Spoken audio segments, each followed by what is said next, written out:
नमस्कार दोस्तों, मेरा नाम प्रेम कुमार और आपका हार्दिक स्वागत करता हूं मैं काव्या क्लासेस के डिजिटल प्लेटफॉर्म पर।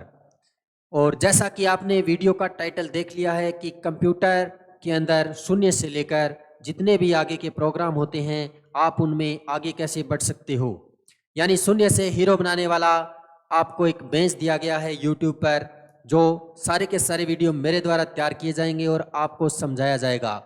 तो आपसे रिक्वेस्ट है कि आप चैनल पर अगर नए हैं तो चैनल को अभी सब्सक्राइब कर लें, बेल आइकन है उसको भी प्रेस कर लें और वीडियो को लाइक और शेयर करना न भूलें। तो चलिए शुरू करते हैं कि शून्य से आप कंप्यूटर को कैसे सीख सकते हो और कैसे कंप्यूटर में बहुत सारे प्रोग्राम हैं उनको आप चंद सेकंडों में एक्सेस कर सकते हो। तो आपने देखा होगा कि बहुत सारे आपके साथी हैं, आपके फ्रेंड हैं, वो कंप्यूटर के अंदर एक प्रोग्राम को 1 मिनट में इंस्टॉल कर देते हैं और हटा देते हैं। बहुत सारे इंटरनेट के अंदर फॉरवर्ड होते हैं। तो आपसे रिक्वेस्ट है कि आपको भी उनकी तरह बनना है, तो जुड़े रहें हमारे साथ इस वीडियो में। और साथ साथ में मैं आपको बता देता हूं कि जो भी स्टूडेंट 10वीं 12वीं पास करके, यानी जो फ्रेश स्टूडेंट है, उसको कंप्यूटर के बारे में बिल्कुल नॉलेज नहीं है, उसके लिए ये वीडियो रामबाण इलाज होने वाला है। बस आपको करना क्या है, जुड़े रहना है हमारे साथ। जो भी वीडियो डाले जाते हैं उन वीडियो को लाइक शेयर करना है और जो वीडियो में आपको निर्देश दिए जाते हैं उनको करना है फॉलो। अब बात करते हैं कि जीरो से हीरो कैसे बन सकते हैं कंप्यूटर में। तो कंप्यूटर में देखते हैं कि सबसे पहले आप जो स्क्रीन पर चित्र देख रहे हैं उसके अंदर आप एक सीपीयू देख रहे हैं, एक कीबोर्ड, एक माउस, एक मॉनिटर। ये आपने सुने होंगे, बुक में चित्र भी देखा होगा और आप अब भी ये चित्र देख रहे हैं। लेकिन आपको ये पता नहीं कि ये सीपीयू क्या काम आ रहा है, ये मॉनिटर क्या काम आ रहा है, कीबोर्ड माउस क्या काम आ रहे हैं। अब हमें इनको जानना है ताकि फ्यूचर में कहीं भी दिक्कत ना आए। तो चलिए शुरू करते हैं। ये जो हमारा बॉक्स दिखाई दे रहा है इसको बोला जाता है सीपीयू। क्या बोला जाता है? सीपीयू। इसने लिख दिया कंप्यूटर बॉक्स, डरने की जरूरत ही नहीं है। कंप्यूटर बॉक्स, सीपीयू, सिस्टम, जो भी नाम आप सुनते हो वो सारा की सारा यही जड़ है। अब हम देखते हैं कि ये सीपीयू काम क्या आता है। सीपीयू भैया सीधी सी बात है, मॉनिटर का हार्ट मानो, मॉनिटर का दिल मानो। ये जो कंप्यूटर है उसका हार्ट मानो, कंप्यूटर का दिल मानो। लेकिन सीपीयू के बिना कंप्यूटर की दुनिया संभव नहीं है। कारण, सीधा सा कारण है कि जो भी पार्ट होते हैं सारे जुड़ते हैं सीपीयू के साथ। अब सीपीयू के साथ सारे पार्ट जुड़ेंगे तो मेन जो इकाई है वो अगर नहीं है तो कंप्यूटर बोले किसको। तो सीधी सी बात, हमें क्या याद रखना है कि जो हमारा सीपीयू है, जो हमें दिखाई दे रहा है, ये सीपीयू, ये कंप्यूटर का है दिल। ये दिल टूटना नहीं चाहिए, सीधी सी बात है। और दिल हम ऐसे भी नहीं टूटने देंगे। आपको करना क्या है, याद रखना है कि ये हमारा सीपीयू है। इस सीपीयू के अंदर जितने भी पार्ट है वो सारे के सारे कंप्यूटर के पार्ट है। आशा करते हैं कि आपको ये बात क्लियर हो गई कि जो हमारा सीपीयू है, ये सीपीयू करेगा कंप्यूटर के अंदर बहुत बड़ा काम। अब क्या काम करेगा देखो, ये जो एलसीडी है आप देख रहे हो स्क्रीन पर, इस एलसीडी को किसके साथ जोड़ा जाएगा? सीपीयू के साथ। ये जो हमारा कीबोर्ड है इसको किसके साथ जोड़ा जाएगा? सीपीयू के साथ। मॉनिटर ऑलरेडी ये आपने जोड़ ही दिया। और ये है हमारा माउस जिसको चूहा बोला जाता है, ये माउस किसके साथ जुड़ेगा? ये भी सीपीयू के साथ।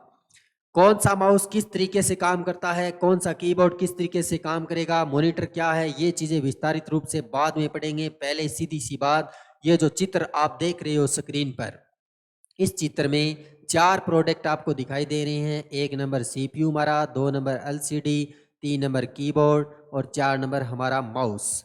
ये चारों होने जरूरी है कंप्यूटर में। अगर ये चारों नहीं है तो कंप्यूटर का कोई मतलब नहीं। कैसे? अभी तो आप सर ये बता रहे थे कि ये सीपीयू दिल है, हार्ट है, ये है, वो है। अभी आप बोल रहे हो 4। अरे भैया, ये दिल है, हार्ट है, जो भी है, लेकिन इसको काम करने के लिए और भी डिवाइस की ज़रूरत होती है। किस तरीके से?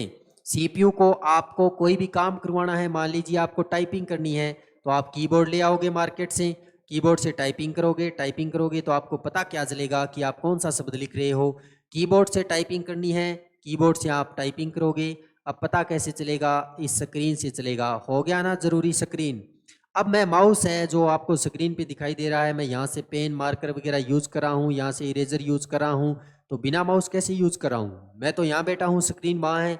तो ये कर रहा हूँ माउस की वजह से। माउस होता है वो पॉइंट टू पॉइंट डिवाइस है, यानी पॉइंट टू पॉइंट लेके काम करता है। तो ये 4 चीज़ कंप्यूटर के अंदर ज़रूरी होती है। सीपीयू का पूरा नाम क्या है, मॉनिटर क्या है, किस प्रकार का है, कीबोर्ड क्या है, बाद की बात है। पहले आप ये ध्यान में रख लो कि ये 4 चीज़ ज़रूरी है, क्योंकि हम फ्रेश हैं, हमें पता ही नहीं कंप्यूटर के बारे में, तो हम सीख रहे हैं शून्य से। तो अभी चलते हैं कि सीपीयू, मॉनिटर, कीबोर्ड, माउस ये 4 चीज़ कनेक्ट है। अब आपको सीखना है कि चलो ठीक है, आपने ये 4 चीज़ सीख ली, अब किसको किससे कनेक्ट करना है। सिंपल सा फंडा है, सीपीयू के अंदर एलसीडी को कनेक्ट करो, कीबोर्ड को कनेक्ट करो, इधर ये हमारा माउस है इसको कनेक्ट करो। चलो ठीक है, कनेक्ट कर दिया। लेकिन आपने पढ़ा है कंप्यूटर एक इलेक्ट्रॉनिक मशीन है, मतलब इसको अब इलेक्ट्रिक की जरूरत तो पड़ेगी। तो सीपीयू को दो पावर, इधर एलसीडी को दो पावर, दोनों को क्या देनी है, पावर देनी है। पावर देने के बाद दुनिया का कोई भी सीपीयू हो उसके एक बटन जरूर होता है जिसके द्वारा ऑन किया जाता है। लमसम जितने भी सीपीयू होते हैं उनकी आगे बटन दिया गया होता है, एक बड़ा बटन होता है, एक छोटा बटन होता है। बड़े बटन से कंप्यूटर को स्टार्ट कर सकते हैं, छोटे से रीस्टार्ट कर सकते हैं। आपको याद रखना है कि यहाँ आगे आपको कोई भी आयताकार, वर्ताकार, त्रिभुजाकार, वर्ग के रूप में किसी भी तरीके का बटन दिखाई दे सकता है। उस बटन से करोगे क्या, उस बटन से करना है कंप्यूटर को ऑन। ऑन करने से पहले ये 2 बात बताइए, ध्यान रखना कि एलसीडी के अंदर और सीपीयू के अंदर देनी है पावर। पावर ऑन करने के बाद आपको करना है सीपीयू का जो स्टार्ट बटन है उसको प्रेस, कैसे भी आपको देखना है, आराम से देखोगे मिल जाएगा, जल्दबाजी करोगे तो नहीं मिलेगा। तो स्टार्ट बटन पर करते हैं टच, उसको करते हैं प्रेस। जैसे ही प्रेस करेंगे तो आप देखोगे कि एलसीडी के अंदर कुछ न कुछ दिखाई देगा। एलसीडी के अंदर यहाँ पर विंडो से संबंधित कमांड आनी स्टार्ट हो जाएगी, और जैसे ही कमांड आनी स्टार्ट होगी तो कंप्यूटर हो जाएगा ऑन। ऑन होने के बाद जो स्क्रीन दिखाई देती है उसको बोलते हैं डेस्कटॉप, मुख्य स्क्रीन। सेम टू सेम वैसे ही जैसे आपके मोबाइल में होम स्क्रीन है जिस पे आपने पता नहीं किस किस के वॉलपेपर लगाते हो, दिन में कितनी बार चेंज करते हो, इसी तरह हमारे कंप्यूटर की जो मेन स्क्रीन होती है इस तरीके से दिखाई देती है। ये है कंप्यूटर की मेन स्क्रीन। आशा करते हैं कि वीडियो आपको बहुत अच्छे से समझ में आ रहा है, और आप जिस तरीके से मैं बता रहा हूँ उसी तरीके से अगर फॉलो करेंगे तो कंप्यूटर आप चंद मिनटों में सीख सकते हो, इतनी बड़ी कोई बात नहीं है कंप्यूटर के अंदर। तो अभी हमने कंप्यूटर ऑन कर लिया, आगे जानते हैं कि कंप्यूटर को ऑन करने के बाद जो भी प्रक्रिया हो रही है वो किस तरीके से प्रक्रिया हो रही है। तो देखिए किस तरीके से प्रक्रिया होती है। हमारा जो ये सीपीयू है ये मेन इकाई होता है, आपको पता है सीपीयू का पूरा नाम सेंट्रल प्रोसेसिंग यूनिट, हिंदी में इसको बोलते हैं केंद्रीय संसाधन इकाई। लेकिन ये जो सीपीयू है इसके अकेले के द्वारा कंप्यूटर संभव नहीं है। जो पार्ट हमने अभी देखे, मॉनिटर, कीबोर्ड, माउस, ये सारे के सारे पार्ट हमारे पास होने जरूरी है। अभी सीपीयू का चित्र आपको मैं इसलिए दिखा रहा हूं कि सीपीयू अलग अलग कंपनी का हो सकता है। मैंने अभी आपको डेल का सीपीयू दिखाया है, हो सकता है आपके पास एचपी का हो। अलग अलग कंपनियों का अलग अलग मॉडल अलग अलग तरीके से डिज़ाइन किए होते हैं। कोई भी सीपीयू उसके अगर आपको उपकरण जोड़ने हैं तो पीछे स्लॉट दिए गए होते हैं, उसमें स्लॉट में जोड़े जाते हैं सारे के सारे उपकरण। मान लीजिए प्रिंटर जोड़ना है, मान लीजिए फिंगर वाली मशीन जोड़नी है, अगर आपको माउस, कीबोर्ड, कोई भी प्रोडक्ट जोड़ना है, कोई भी उपकरण जो आपको कंप्यूटर से संबंधित है, वो सारे के सारे जुड़ेंगे सीपीयू में। किस में जुड़ेंगे? सीपीयू में। क्यों? केंद्रीय संसाधन इकाई, भूलो मत, सीपीयू का पूरा नाम सेंट्रल प्रोसेसिंग यूनिट, यानी ये मुख्य इकाई है, इसके बिना कंप्यूटर संभव नहीं है। तो चलो अभी आपने सीपीयू के बारे में जान लिया, अब चलते हैं नेक्स्ट। स्क्रीन पर देखते ही समझ में आ गया, टीवी के रूप में ये स्क्रीन दिखाई दे रही है जिसको एलसीडी, मॉनिटर, एलईडी बोला जाता है। लेकिन ये अकेली क्या करेगी? इसको निर्देश दे कौन रहा है? सीपीयू। कौन दे रहा है? सीपीयू। सीपीयू बोल रहा है कि भैया इस तरीके का चित्र दिखाओ, और स्क्रीन पर ये जो चित्र आ रहा है वो सीपीयू की वजह से आ रहा है। अगर ये सीपीयू में कनेक्ट नहीं होती तो ये चित्र नहीं आता। ये होगी हमारा मॉनिटर, एलईडी जो भी है। तो इसके अंदर जो भी चित्र आ रहा है वो सीपीयू के द्वारा आ रहा है। और मैं बार बार बोल रहा हूँ कि ये काम सीपीयू करा है, सीपीयू करा है, तो आपको ध्यान में रखना है सीपीयू मेन इकाई है कंप्यूटर की। उसके बाद में स्क्रीन पर आ गया कीबोर्ड। अब कीबोर्ड में बहुत सारे की है, आप देखोगे ये की समझ में नहीं आ रही, हमें अभी नहीं समझनी, हमें सिर्फ ये समझना है कि ये कीबोर्ड है, ये कंप्यूटर से जुड़ेगा। अगर मैं आपको बोल दूं कि आप यहाँ पर कंप्यूटर नाम लिखो तो आप यहाँ से सी प्रेस करोगे, यहाँ से ओ प्रेस करोगे, फिर एम प्रेस करोगे, उसके बाद में पी, फिर यू, टी, ई, आर, ये बटन इसी तरीके से काम आएंगे। जिस तरह मैं आपको बता रहा हूँ, आपको बस नॉर्मली एक बार ये ध्यान रखना है कि ये कीबोर्ड का चित्र है जो कंप्यूटर के अंदर जो सीपीयू होता है उसमें कनेक्ट होता है, और ये कंप्यूटर के अंदर क्या काम करेगा, हमसे लेगा निर्देश। निर्देश अब सीपीयू ऐसे तो मानेगा नहीं कि मैं उसको बोल दूंगा कि ऐसा ये काम करो कि आप मेरे को इस तरीके की पिक दिखाओ। तो सीपीयू को क्या करना होता है, इनपुट देना होता है, हमें खुद कीबोर्ड से लिखना पड़ता है, और सीपीयू हमारी भाषा समझता है, हमारी भाषा वो समझेगा कीबोर्ड के थ्रू, कीबोर्ड हमारी भाषा को कन्वर्ट करेगा लैंग्वेज प्रोग्राम के अंदर, और प्रोग्रामिंग जो लैंग्वेज होती है वो सीपीयू ही समझ सकता है, ना कि मानव। तो ये हो गया हमारा कीबोर्ड। आगे चलते हैं, हमारा आता है माउस, जो बहुत छोटी इकाई होती है। माउस आपको देखने में चूहे के आकार का लगता है और इसीलिए इसका माउस नाम रखा है। और इस माउस के द्वारा आप क्या काम कर सकते हो, पॉइंट टू पॉइंट जाके काम कर सकते हो। पॉइंट टू पॉइंट का मतलब क्या है, यहाँ पे देखिए, अभी मैं कर्सर को यहाँ पर स्क्रॉल कर रहा हूँ, अभी मैं कर्सर को यहाँ पे स्क्रॉल कर रहा हूँ, यहाँ स्क्रॉल कर रहा हूँ, यहाँ स्क्रॉल कर रहा हूँ। ये होता है पॉइंट टू पॉइंट, यानी एक पॉइंट से लेके दूसरे पॉइंट तक आप इसके द्वारा कार्य कर सकते हो। उसके बाद में आगे देखते हैं कि कंप्यूटर है क्या और कंप्यूटर किस तरीके से काम में लिया जा रहा है। अभी जो ये चित्र आप देख रहे हो इसमें लिखा है कि व्हाट इज कंप्यूटर। कंप्यूटर क्या है, कंप्यूटर हमसे लेगा इनपुट। क्या लेगा, इनपुट। इनपुट मैंने आपको अभी बताया है कि आप कीबोर्ड और माउस से कंप्यूटर को इनपुट करवा सकते हो, कंप्यूटर से कोई भी कार्य करवा सकते हो। कंप्यूटर हमसे इनपुट लेगा, इनपुट लेने के बाद उस पर क्या करेगा, प्रोसेस करेगा। क्या करेगा, प्रोसेस करेगा। अब प्रोसेस करने के बाद कंप्यूटर के अंदर जो हमारा माउस से कीबोर्ड है उससे इनपुट लेने के बाद वो उसमें प्रोसेसिंग कर देगा। प्रोसेसिंग करने के बाद कंप्यूटर आउटपुट हमें प्रदान करता है। आउटपुट किसके द्वारा प्रदान करेगा, हमारी जो स्क्रीन है इसके द्वारा प्रदान करेगा, मॉनिटर के द्वारा, एलसीडी के द्वारा, एलईडी के द्वारा। ये देखो, यहाँ से आपने कीबोर्ड से निर्देश दिया है सीपीयू को, सीपीयू में हुई प्रोसेसिंग, प्रोसेसिंग के बाद सीपीयू ने निर्देश दिया मॉनिटर को कि भैया ये चीज़ दिखाओ, ये चीज़ें बजाओ, जो भी करना है वो करना है सीपीयू को। माउस कीबोर्ड मिलके इनपुट देते हैं, इनपुट सीपीयू में प्रोसेस होता है, प्रोसेस होने के बाद स्क्रीन पे आ जाता है। बस ये प्रक्रिया याद रखो, बाकी की हम देख लेंगे। फिलहाल आपको ये प्रक्रिया याद रखनी है कि सीपीयू किस तरीके से काम कर रहा था। और सीपीयू का ये कंप्यूटर है जो सीपीयू कीबोर्ड माउस मिला के बना है, उसका पूरा नाम हमें पता होना चाहिए। तो स्क्रीन पे आपको पूरा नाम भी दिखाई दे रहा है, C for common, O for operating, M for machine, P for purposely, U for used for, T for technological और E for educational, R for research। यानी कंप्यूटर एजुकेशनल रिसर्च के अंदर नई नई तकनीकों का हमें शोध करवा रहा है और वो यूजर के द्वारा यूज किया जा रहा है। और एक प्रकार से इसको मशीन भी बोल सकते हो, इलेक्ट्रॉनिक मशीन भी है, और सामान्य तौर पर ये ऑपरेट हो रही है। आपको पता है प्रत्येक क्षेत्र में कंप्यूटर का बहुत ज़्यादा योगदान है आज के टाइम में। तो इस तरीके से कंप्यूटर की परिभाषा आपको पता होनी चाहिए। उसके बाद में कंप्यूटर का एक बेसिक कोर्स आता है RCAT, जिसके बारे में आपको पता होना चाहिए कि RCAT की फुल फॉर्म क्या होती है। RCAT की जो फुल फॉर्म होती है वो होती है Rajasthan state certificate of information technology. यानी राजस्थान लेवल का एक सर्टिफिकेट मिलेगा तकनीकी सूचना के अंदर, जो राजस्थान की जितनी भी वैकेंसी है उसमें काम आएगा। और इसके अंदर आपको बहुत ज़्यादा बेसिक नॉलेज दिया जाता है कंप्यूटर का। और मैं भी यही रूल फॉलो करने वाला हूं, ताकि जो RCAT कर रहा है और जो पहले कर चुका है या जिसने नहीं की है वो घर बैठे कंप्यूटर सीख सके, कंप्यूटर के बारे में बेसिक यानी जीरो वाला जो लेवल है वो सीख सके। तो अभी मैं आपको कंप्यूटर ऑन करना बता दिया, कंप्यूटर को ऑन किस तरीके से करना है एक बार फिर देख लेते हैं। यहाँ पर आपको दिखाई दे रहा है सीपीयू, सीपीयू से आपको पावर बटन ऑन करना है। पावर बटन ऑन करने के बाद स्क्रीन पर आपको क्या दिखाई देगा, स्क्रीन पर आपको दिखाई देगा एक पावर ऑन करने का जो बटन है, उसको प्रेस करने के बाद स्क्रीन पर विंडो से संबंधित कमांड 5, 10, 15 सेकंड के अंदर कंप्यूटर हो जाएगा ऑन। ऑन होने के बाद आएगी ये स्क्रीन, ये स्क्रीन आती है, इस स्क्रीन को बोला जाता है डेस्कटॉप या मुख्य स्क्रीन। क्या बोला जाता है, डेस्कटॉप या मुख्य स्क्रीन। ध्यान से देख लेना, ये जो डेस्कटॉप या मुख्य स्क्रीन है इसमें बहुत सारे आपको छोटे छोटे आइकन दिखाई देंगे, इनके बारे में अभी हम चर्चा करने वाले हैं।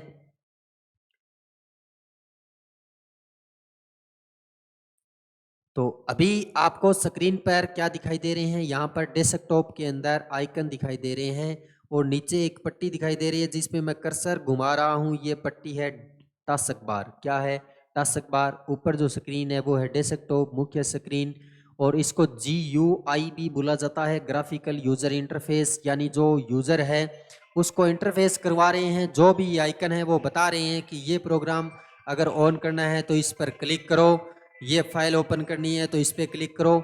इसको हम थोड़ा विस्तारित रूप से देख लेते हैं ताकि आप कंप्यूटर ऑन करते समय कोई भी लापरवाही न बरतें। और आपको अभी क्या काम करना है, इसके अंदर सीधा डायरेक्ट डेस्कटॉप पर ये आइकन चेक करने हैं। 4 प्रकार के जो आइकन होते हैं वो किस तरीके से हमें दिखाई देते हैं और उनकी पहचान क्या होती है, ये हम देखेंगे अभी। सबसे पहले मैं आपको बता देता हूँ कि ये डेस्कटॉप के नीचे जो पट्टी बनी है ये होती है टास्क बार, आयताकार जो पट्टी होती है। और अभी आपको क्या करना है कि ये जो स्टार्ट बटन है हमारा, स्टार्ट बटन के अंदर आपको स्टार्ट बटन पे क्लिक करनी है। जैसे ही आप क्लिक करोगे, क्लिक करते ही ये बहुत सारे प्रोग्राम आपको स्क्रीन पर दिखाई दे जाएंगे। ये प्रोग्राम कैसे चलाने हैं, किस तरह यूज़ करने हैं, हम आगे वाले वीडियो में जानते रहेंगे। फिलहाल आपने कंप्यूटर ऑन किया है, ये स्क्रीन आपको दिखाई दे रही है। इस स्क्रीन के ऊपर जो जो चीज़ दिखाई देती है उनको कैसे एक्सेस किया जाता है, उनको क्या बोला जाता है, मैं ये बता रहा हूँ। स्टार्ट बटन के तुरंत बाद आप देखोगे यहाँ होता है सर्च बार। सर्च बार के अंदर आप क्या कर सकते हो, कोई भी चीज़ सर्च कर सकते हो। जैसे मान लीजिए आपको टाइपिंग सीखनी है तो आप यहाँ पे टाइपिंग लिखोगे तो जितने भी एप्लीकेशन है टाइपिंग के वो आ जाएंगे। मान लीजिए आपको MS वर्ड चलाना है तो आप यहाँ पे वर्ड टाइप करोगे, MS वर्ड आ जाएगा, यानी इसको बोला जाता है सर्च बार। सर्च के बार के बाद में यहाँ आता है टास्क व्यू। टास्क व्यू के अंदर क्या होता है कि वो प्रोग्राम आते हैं जो हमें कंप्यूटर के अंदर ऑलरेडी हम चला रहे हैं। जैसे मैं अभी 4-5 प्रोग्राम चला रहा हूँ, ये सारे के सारे प्रोग्राम इसमें आ रहे हैं। तो टास्क व्यू के अंदर जाके हम देख सकते हैं कौन से प्रोग्राम चल रहे हैं। उसके बाद में बहुत सारे प्रोग्राम जो चल रहे हैं उनके आइकन यहाँ पर आपको दिखाई देते हैं। ये सारे के सारे जो आइकन दिखाई दे रहे हैं आपको, ये प्रोग्राम चल रहे हैं और कंप्यूटर में बहुत ज़्यादा यूज हो रहे हैं। उसके बाद में हम देखते हैं राइट साइड में टास्क बार के, तो यहाँ पर इंटरनेट कनेक्टिविटी या उसके अलावा USB पेन ड्राइव और एंटीवायरस वगैरह, कंप्यूटर के अंदर कैमरा, वेब कैम, जो भी चीज़ आपने ऐड कर रखी है वो सारी की सारी यहाँ पर दिखाई देती है। और उसके बाद में आगे देखते हैं कि वीडियो कॉल, माइक्रोफोन जो माइक होता है, उसके अलावा इंटरनेट कनेक्ट करने का आइकन है, स्पीकर से संबंधित जो भी आपकी वॉइस है लैपटॉप की या कंप्यूटर की। उसके बाद में स्क्रीनशॉट, उसके बाद में लैंग्वेज के बारे में बताया हुआ है, कौन सी लैंग्वेज कंप्यूटर में यूज हो रही है। यहाँ पे समय और दिनांक बताया गया है। तो जो समय और दिनांक बताया गया है यहाँ पे क्लिक करके सीधा आप एक कैलेंडर देख सकते हो पूरा का पूरा। और लास्ट में होता है नोटिफिकेशन बार, जो कंप्यूटर के अंदर विंडो 10 में होता है। विंडो 10 में आप देख सकते हो कि फिलहाल कौन सा नोटिफिकेशन आया हुआ है। ये हो गई हमारी टास्क बार नीचे की तरफ जो होती है कंप्लीट। उसके बाद में देखते हैं ये जो आइकन होते हैं वो आइकन किस तरीके से पहचान करें। कंप्यूटर के अंदर 4 प्रकार के आइकन होते हैं। सबसे पहले सिस्टम आइकन की बात करते हैं। सिस्टम आइकन के अंदर डेल है, दिस PC है, नेटवर्क है, रिसाइकिल बिन है। ये वो आइकन है जो कंप्यूटर तैयार किया जाता है शुरू में जब विंडो की जाती है तो विंडो के साथ इसमें साथ में ही आते हैं। डेल है, this PC, network, recycle bin, ये सारे के सारे क्या है कंप्यूटर के साथ आते हैं। जितने बच गए वो सारे बाद में यूजर द्वारा तैयार किए जाते हैं। यूजर तैयार करता है तो वो 3 प्रकार के आइकन और बच जाते हैं। सबसे पहले वाला आइकन जो आता है वो होता है शॉर्टकट आइकन। शॉर्टकट आइकन के अंदर हमेशा इस तरीके के एक एरो का निशान रहता है। ये शॉर्टकट आइकन है, ये भी शॉर्टकट आइकन है। जो जो शॉर्टकट आइकन है वो मैं सेलेक्ट कर रहा हूँ, आप देख सकते हो स्क्रीन पर। ये सारे के सारे क्या है शॉर्टकट आइकन है। शॉर्टकट आइकन बने कैसे, कंप्यूटर के अंदर जो यूजर है उसने प्रोग्राम इंस्टॉल कर लिए। इंस्टॉल करने के बाद वो चाहता है कि मैं स्टार्ट बटन में बार बार नहीं जाना चाहता, वो सीधा यहाँ से प्रोग्राम एक्सेस करना चाहता है। तो कंप्यूटर उनका शॉर्टकट बना देता है ताकि डेस्कटॉप से आप सीधा उनको चला सको। उसके बाद में आता है फोल्डर आइकन। फोल्डर आइकन की खासियत होती है कि वो होते हैं हमेशा येलो कलर के। यहाँ पर आप 4 फोल्डर आइकन देख रहे हो जो मैंने सेलेक्ट की है, ये चारों के चारों क्या है फोल्डर आइकन है। फोल्डर आइकन में हमेशा फाइलें रखी जाती है, यानी कोई भी फाइल आपके पास ऑडियो, वीडियो, MS वर्ड की फाइल है, PDF है, जो भी है वो सारी की सारी आप फोल्डर में रख सकते हो। जैसे मेरे पास ये PDF की फाइल है, मैं इसको एक फोल्डर के अंदर रख सकता हूँ ताकि एक जगह वो फाइलें मेरे को जल्दी से जल्दी मिल जाए। उसके बाद में 4 नंबर आइकन आता है, उसको बोला जाता है फाइल आइकन। और फाइल आइकन वो होती है जो कंप्यूटर के अंदर कोई भी प्रोग्राम है उसको आप यूज़ करे और उसकी फाइल आप सीधा डायरेक्ट क्या करते हो डेस्कटॉप पर सेव कर देते हो। जैसे ही आप डेस्कटॉप पर सेव करते हो तो वो खुद का आइकन बना लेती है। और आइकन वो इस तरीके से बनाएगी कि वो जिस प्रोग्राम की फाइल है, मतलब जिस भी प्रोग्राम की वो फाइल है उसके अकॉर्डिंग ये आइकन बनाएगी। ये PDF है, डॉप रीडर की फाइल है, ये होम वाली जो फाइल है ये MS वर्ड की है। यहाँ पर पिक्चर है जो अलग अलग तरीके से उन्होंने आइकन बना रखा है, ये भी पिक्चर है। ये एक पूरा प्रोग्राम है जिसकी फाइल अलग तरीके से दिखाई दे रही है। अब आपको क्या करना है, सबसे पहले कोई भी कंप्यूटर उसमें Dell, this PC, network, recycle bin, इस तरीके से 4 नाम मिलते हैं, उनकी छंटनी कर दो सिस्टम में। अगर तीर का निशान आ रहा है उनकी छंटनी कर दो शॉर्टकट में। अगर येलो कलर में कुछ दिखाई दे रहा है आपको फोल्डर, इस तरीके से वो फोल्डर बच गई, वो सारी की सारी क्या हो जाएगी, फाइल आइकन हो जाएगी। तो कंप्यूटर ऑन करने के बाद डेस्कटॉप पर जो आइकन होते हैं और नीचे जो हमारी टास्क बार होती है उसके बारे में मैंने आपको प्री चेक करवाया है। 0 से लेकर जितने भी हो सके मैं उतनी जानकारी दूंगा ताकि आप ज़्यादा से ज़्यादा कंप्यूटर का नॉलेज ग्रहण कर सको। और अभी मैंने कंप्यूटर को ऑन किया है, सिर्फ ना कोई प्रोग्राम आपको बताया है, सिर्फ कंप्यूटर को ऑन करना बताया है। ऑन करते ही जो स्क्रीन पे मीटर आता है उसके बारे में बता दिया। अब आपको कंप्यूटर ऑफ करना आना चाहिए। कोई भी कंप्यूटर हो, आप कोई भी लैपटॉप हो, कैफे के अंदर कहीं भी आप यूज़ कर रहे हो तो उसको ऑफ करना आना चाहिए। ऑफ करने के लिए या तो आप कीबोर्ड से Alt F4 करोगे। जैसे ही Alt F4 करोगे तो स्क्रीन पे ये डायग्राम आ जाएगा, शट डाउन करो, ओके करो। जैसे ही ओके करोगे तो क्या हो जाएगा, शट डाउन। या आप स्टार्ट बटन पे क्लिक करो। स्टार्ट बटन पे क्लिक करने के बाद यहाँ पर पावर वाला ऑप्शन मिलेगा, यहाँ पे शट डाउन होता है, तो उसके द्वारा आप क्या कर सकते हो, कंप्यूटर को शट डाउन कर सकते हो। तो आशा करते हैं कि ये वीडियो आपको बहुत अच्छा लगा होगा। अगर आप वीडियो के लास्ट तक आए हो तो मेरी गारंटी है कि कंप्यूटर के मामले में आप कहीं भी कोई भी बेसिक कोर्स करे हो उसमें आपको बहुत अच्छे मार्क्स मिलेंगे और साथ साथ में आपको बहुत अच्छा नॉलेज भी मिलेगा। और आज का कंपटीशन ज़माना है जिसके अंदर आप, हमारे पास इतना टाइम नहीं है कि कंप्यूटर के बारे में कुछ पढ़ें, तो आपके लिए ये वीडियो इसीलिए प्रोवाइड करवाए जा रहे हैं ताकि आप घर बैठ के आसानी से कंप्यूटर के बारे में जान सको।